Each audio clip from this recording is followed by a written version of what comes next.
My dad told me I wasn't welcome at Christmas, so I took back the $8,000 and canceled the chalet they were counting on. By morning, I had 31 missed calls and messages begging me to save their holiday. I never thought I'd end up sharing my story on Reddit, but here I am. My name is Daniel, though my family usually calls me Dan.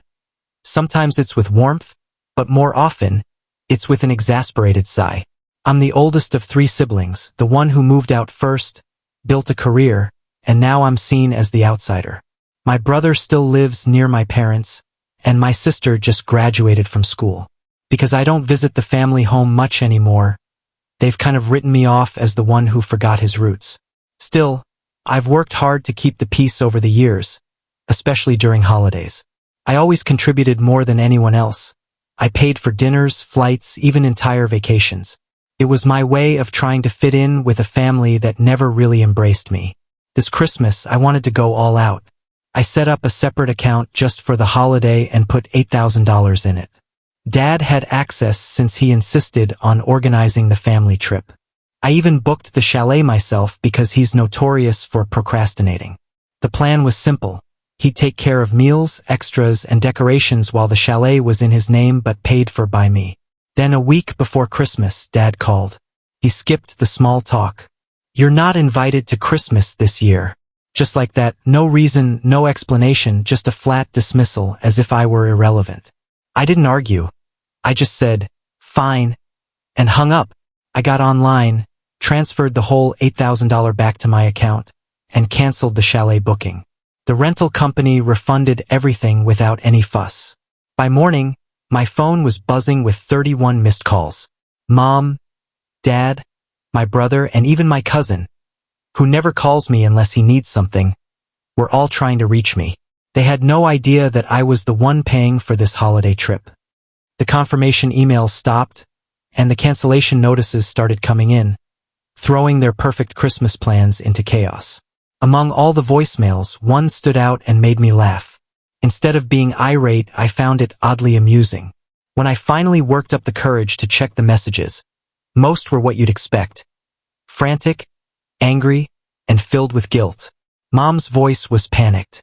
"Daniel, what did you do? Your father is furious. Please call me back." My brother, trying to stay calm but clearly panicking, said, "Hey man, we can sort this out. Just reinstate the reservation, and we'll figure it out later.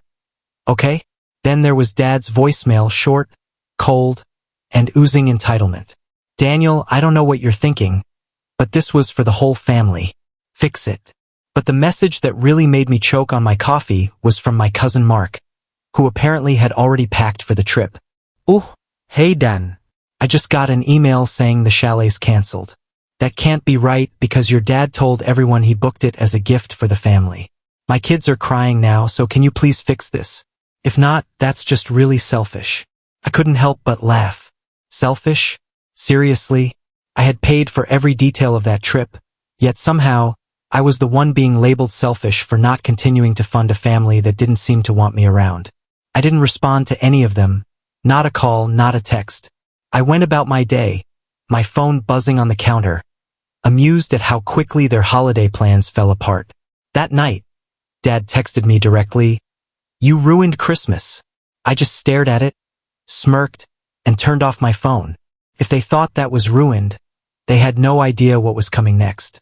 By the next day, my lack of response seemed to hit a nerve, as the tone of their calls shifted from angry to pleading.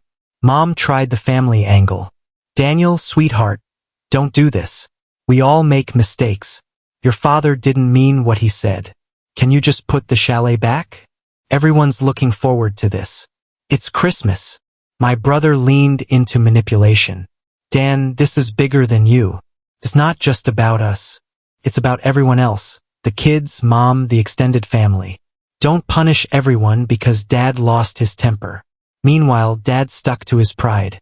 He didn't call again. He just texted, "If you don't fix this, don't bother coming home again." The funny part? They weren't scrambling because they couldn't come up with the money for something else.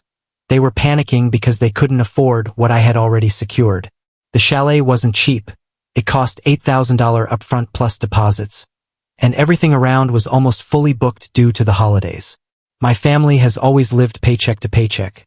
Not out of hardship, but because they spend it all as soon as it hits their accounts. Dad had convinced everyone he had everything covered for Christmas, bragging about how he booked the chalet for the family.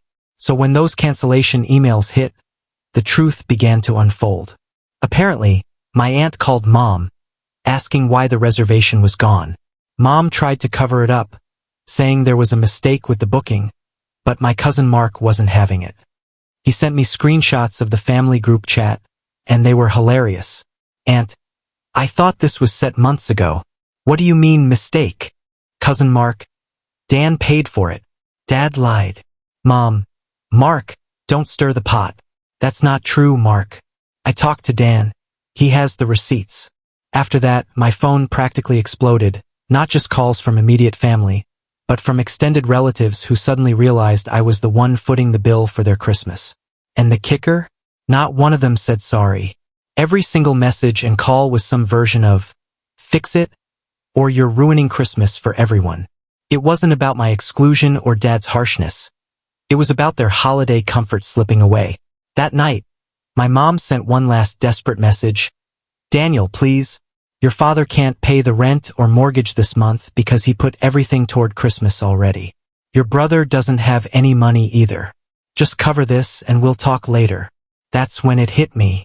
They weren't just trying to guilt me into saving Christmas. They needed me because without me, everything could collapse. And for the first time in years, I didn't feel guilty. I felt free. By Christmas Eve, I had stopped flinching at my buzzing phone. At first, I kept checking it, half expecting someone to apologize. By day 2, I realized what was happening. Each message carried the same weight. Fix this. Pay up. Do what you always do. My mom's last plea was almost dramatic. Daniel, your father's blood pressure is through the roof. He's pacing the house. Your brother is upset. Your sister is crying. You've broken this family apart. Please don't let money come between us. Money, the word that always meant my cash. My brother's messages were even worse. First came the insults. You've always been selfish. Dad was right to cut you out. Then came the bargaining. Look, if you just pay for a different place, we'll talk later. Later meant when they needed something again. Sitting at my kitchen table, staring at those messages, I realized how many years I'd spent trying to buy a spot at a table where nobody really wanted me. All those dinners, flights, gifts, and holiday funds were just band-aids over the same wound. The moment I stopped paying, that wound ripped wide open. They genuinely couldn't handle life without me. My dad couldn't pay the mortgage because he had convinced everyone Christmas was sorted. My brother lived paycheck to paycheck without savings. My mom relied on the illusion that Dad had everything under control, when in reality my bank account was their safety net. Without me, everything crumbled. Here's the kicker: I hadn't told them. I hadn't canceled the chalet out of spite. I did it because, for once, I wanted to have Christmas on my own terms. So I rebooked the chalet. Same place, same dates, same everything, but this time in my name, for myself and the people I genuinely wanted there. I invited 2 close friends, people who never asked for anything but were always there when I needed help, plus a coworker who had nowhere to go for the holidays, whose quiet appreciation for being included meant more to me than anything my family had ever given. When we arrived, the chalet was straight out of a postcard. Snow piled against the roof, smoke curling from the chimney, and Christmas lights strung up. Inside, the fire crackled, and for the first time in years, I felt genuinely warm, not just from the heat. We cooked together, laughed, and indulged in too much wine. No tension, no harsh words, no tiptoeing around. Nobody cared how much I earned or whether I paid for this or that. They cared that I was there, and that was all that mattered. Meanwhile, my phone, left on silent in a drawer, racked up more missed calls. When I finally checked, there were over 150. Half were voicemails. Some mad, some desperate, some just noise. The standout was Dad's last message, his voice low and bitter. You'll regret this, Daniel.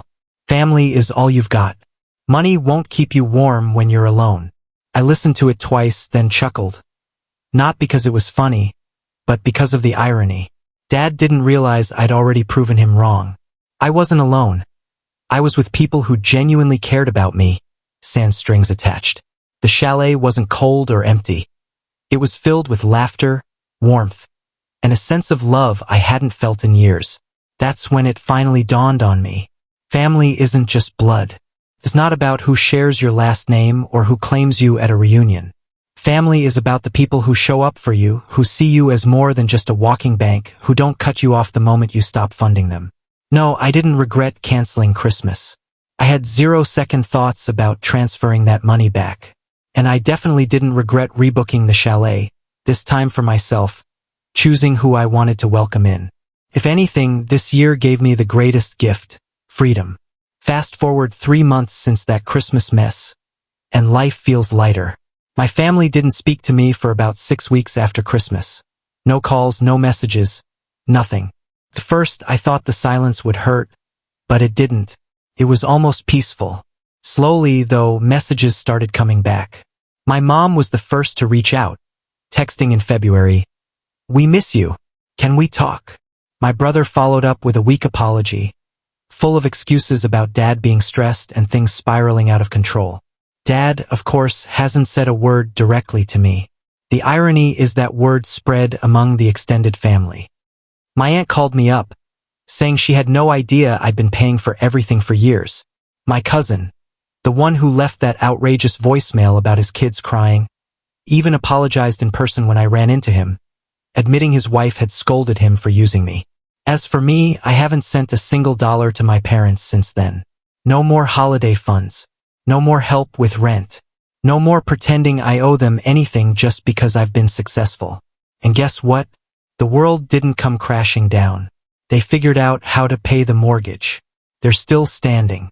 They just don't have me as their safety net anymore. This spring, I made plans for another chalet getaway with the same friends, plus a few more. When I shared some photos online, my mom commented in a slightly passive-aggressive way, saying, "Looks like you're doing just fine without family." And honestly, she's got a point. I've come to realize that family isn't just about who claims you when it suits them.